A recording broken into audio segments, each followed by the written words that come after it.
Exercise 32. Modify the above program so that the user chooses what number to start with and what number to stop at. Okay. The above program, of course, is this one.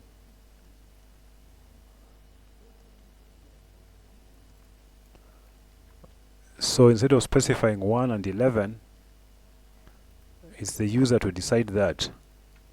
So start num equals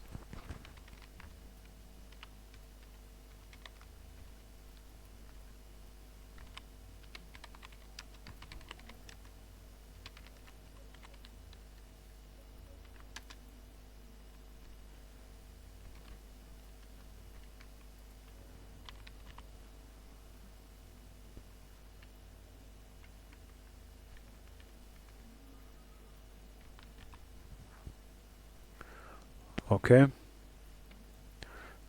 So we start and end there. Then we copy this.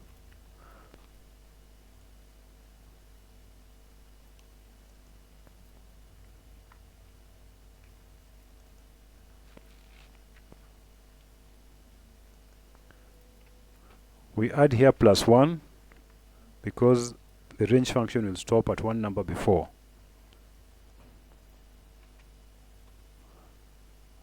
And that's it.